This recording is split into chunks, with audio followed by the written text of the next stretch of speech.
সুপ্রিয় চাকরি প্রত্যাশী ভাই ও বোনেরা, সবাইকে আমাদের চ্যানেল নিউ জব সার্কুলারে সুস্বাগতম। ব্যক্তিগত কারণে দীর্ঘ অনেক দিন পর ভিডিও নিয়ে আসলাম, সেজন্য আপনাদের নিকট ক্ষমা প্রার্থনা করছি। আপনি যদি আমাদের চ্যানেল নিউ জব সার্কুলারে নতুন হয়ে থাকেন, তবে আমাদের চ্যানেলটি সাবস্ক্রাইব করে পাশের বেল আইকনটিতে প্রেস করুন, যেন পরবর্তীতে প্রকাশিত সকল ভিডিওর নোটিফিকেশন সবার আগে আপনি পান। আজ আপনাদের জন্য যে সার্কুলারটি নিয়ে এসেছি সেটি হচ্ছে বাংলাদেশ আনসার বাহিনীতে প্রকাশিত একটি সার্কুলার।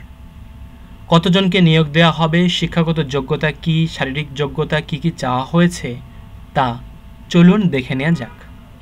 প্রার্থীদের নিম্নলিখিত যোগ্যতা থাকতে হবে। বয়স হতে হবে 19/6/2022 খ্রিস্টাব্দে ন্যূনতম 18 বছর এবং 25/6/2022 খ্রিস্টাব্দে সর্বোচ্চ 30 বছর। শিক্ষাগত যোগ্যতা চাওয়া হয়েছে জেএসসি পাস বা 8 পাস। শারীরিক যোগ্যতা, উচ্চতা চাওয়া হয়েছে সর্বনিম্ন 5 ফিট 4 ইঞ্চি, বুকের মাপ নর্মাল অবস্থায় 30, প্রসারিত অবস্থায় 32, দৃষ্টিশক্তি 6/6।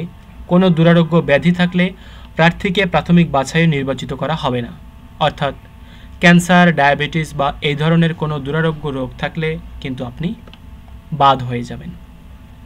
অগ্রাধিকার, অধিক উচ্চতা, শহীদ পরিবার, ক্রীড়া এবং সংস্কৃতি ক্ষেত্রে অধিক যোগ্যতা সম্পন্ন, যেমন ভিডিপি কোটা বা আনসার ভিডিপি যাদের ট্রেনিং করা রয়েছে তারা কিন্তু অগ্রাধিকার পাবেন। জাতীয়তা বাংলাদেশি, অনলাইন রেজিস্ট্রেশন পদ্ধতি, ইউনিয়ন ডিজিটাল সেন্টার বা ইউডিসি অথবা অন্য যে কোনো অনলাইন সুবিধাসম্পন্ন কম্পিউটার থেকে আনসার ও গ্রাম প্রতিরক্ষা বাহিনীর ওয়েবসাইট www.ansarvdp.gov.bd এ সাধারণ আনসার মৌলিক প্রশিক্ষণের আবেদন লিঙ্কে ক্লিক করে আবেদনপত্র পূরণ করে দাখিল করা যাবে। আমরা আমাদের ডেসক্রিপশন বক্সে এই ঠিকানাটি দিয়ে দেব।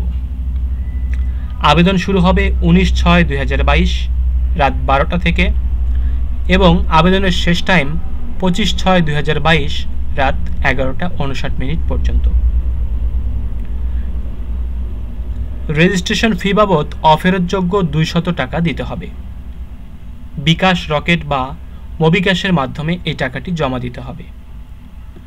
আবেদনপত্র দাখিল এবং ফি পরিশোধ সংক্রান্ত কোনো সমস্যা হলে এই যে একটি ফোন নাম্বার দিয়ে দিয়েছে তারা 096432070004 এই নম্বরে যোগাযোগ করতে বলা হয়েছে।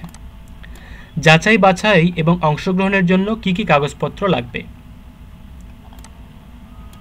শিক্ষাগত যোগ্যতার মূল সনদপত্র, জাতীয় পরিচয়পত্রের মূল কপি, চারিত্রিক সনদপত্রের মূল কপি, নাগরিকত্ব সনদপত্রের মূল কপি, অনলাইন রেজিস্ট্রেশনের কনফার্মেশন ডকুমেন্ট বা প্রবেশপত্রের মূল কপি, ক থেকে উম পর্যন্ত সকল ডকুমেন্টের গেজেটেড অফিসার কর্তৃক সত্যায়িত ফটোকপি, অর্থাৎ ক থেকে উম পর্যন্ত যে কয়েকটি বিষয় বললাম এগুলোর মূল কপির সাথে সাথে ফটোকপি করে নবম শ্রেণীর গেজেটেড অফিসার কর্তৃক সত্যায়িত করে নিতে হবে।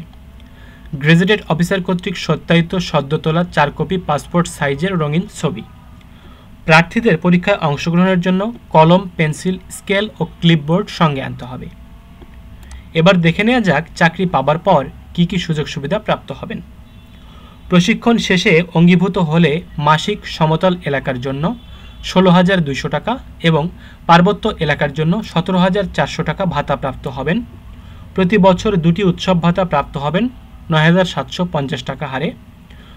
2 ইউনিট রেশন ভর্তুকি মূল্যে প্রদান করা হবে। কর্তব্যরত অবস্থায় মৃত্যুবরণ করলে 5 লক্ষ এবং স্থায়ীভাবে পঙ্গুত্ব বরণ করলে 2 লক্ষ টাকা আর্থিক সহায়তা প্রদান করা হবে। চলুন এবার দেখে নেই জেলাভিত্তিক নির্বাচনের তারিখ, সময় এবং পরীক্ষা কেন্দ্রের নাম। নরসিংদী এবং কিশোরগঞ্জ জেলার পরীক্ষা 2/7/2022 খ্রিস্টাব্দে। টাঙ্গাইল জেলা এবং মানিকগঞ্জ জেলার 5/7/2022। এভাবে আপনারা বিস্তারিত পুরোটা দেখে নেবেন। আমরা এই সার্কুলারটি আমাদের ডেসক্রিপশন বক্সে দিয়ে দেব, আপনারা আপনাদের নিজেদের জেলা বিস্তারিতভাবে দেখে নেওয়ার সুযোগ পাবেন। এখানে Dhaka range, Chattogram range, Khulna range এবং সিলেট রেঞ্জের লোক নেওয়া হবে। প্রার্থীগণ সরকার নির্দেশিত করোনা সংক্রান্ত সকল বিধিনিষেধ যথাযথভাবে মেনে মাস্ক পরিধান এবং সামাজিক দূরত্ব বজায় রেখে বাছাইয়ে অংশগ্রহণ করবেন। বন্ধুরা, মূলত এই ছিল আজকের ভিডিওটি যদি ভালো লাগে তাহলে একটি লাইক দেবেন এবং আপনার যদি কোনো বিষয় জানার থাকে তাহলে আমাদের কমেন্ট করে জানাতে ভুলবেন না। আমরা সাধ্যমতো চেষ্টা করব আপনাদের সেই সমস্ত তথ্যের উত্তর দেবার জন্য। ধন্যবাদ, ভালো থাকবেন, সুস্থ থাকবেন। আসসালামু আলাইকুম।